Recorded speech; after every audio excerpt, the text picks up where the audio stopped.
আজকে ইফতারিতে কি রান্না করবো বলো তো? বিরিয়ানি খেতে ইচ্ছে করছে? তাহলে এক কাজ করি, আমি যেহেতু বিরিয়ানি রান্না করবো, তুমি যদি আমাকে হেল্প করো আর আমাকে রান্না করে দাও তাহলে। ওকে। তো ইফতারিতে ভাজা পোড়া আইটেমগুলো করা হয়, আজকে ভাবলাম একটু অন্যরকম কিছু করি, সবার জন্য বিরিয়ানি রান্না করি। আজকে কিন্তু আমি রান্না করব না, আজকে রান্না করবে ইনায়া। তুমি কি রান্না করবে? বিরিয়ানি। কেনে রান্না করব? এটা তো সহজই। তো আমরা সরিষার তেল দিয়ে দেব।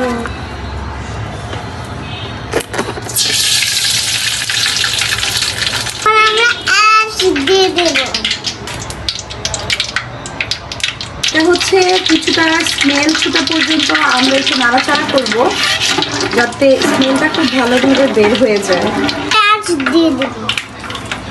কি দিচ্ছ এটা? পেঁয়াজ। এখন বেশ খালি পেঁয়াজ আমি দিয়ে দিচ্ছি, পেঁয়াজ কুচি। খাঁটি তেলের কারণে অনেক ফেনা জমে গিয়েছে, যেহেতু খাঁটি সরিষার তেল। আমরা আদা রসুন দিয়ে দেব। এখন আমরা একটু দিয়ে দিই। মানে এখন আমরা জিরার গুঁড়ো দিব। এখন জিরা গুঁড়ো দেবো।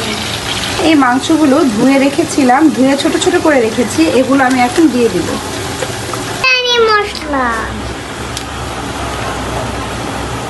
গোটা গোটা তারপর হচ্ছে আমি বিরিয়ানি মশলার সাথে মাংসটা খুব ভালোভাবে কষিয়ে নিব, সাথে পাতলা দুধ আর গুঁড়া দুধ আমি মিক্স করে নেব একসাথে। আমরা মরিচ দিব গ্রিন গ্রিন কালার।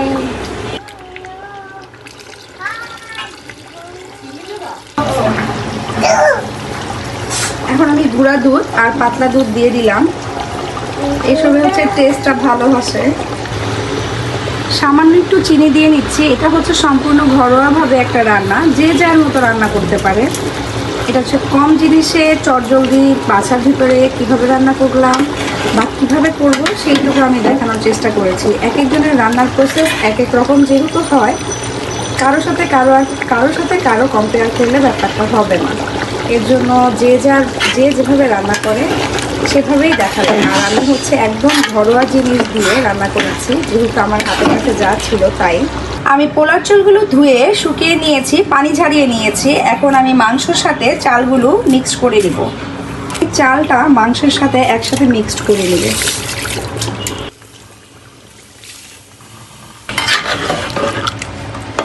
মাংসের সাথে চালগুলো মিক্স করে নিচ্ছি। তার কিছুক্ষণ পর আমি গরম পানি দিয়ে দিব, যাতে মাংসটা সিদ্ধ হয় আরও ভালো মতো, চালটাও ফুটে উঠে। আমি এখন এটার ভিতরে পানি দিয়ে দিচ্ছি, যেহেতু আমি এখন এত প্রফেশনাল না, আমাকে কাপ মেপে হচ্ছে পানিটা দিতে হয়।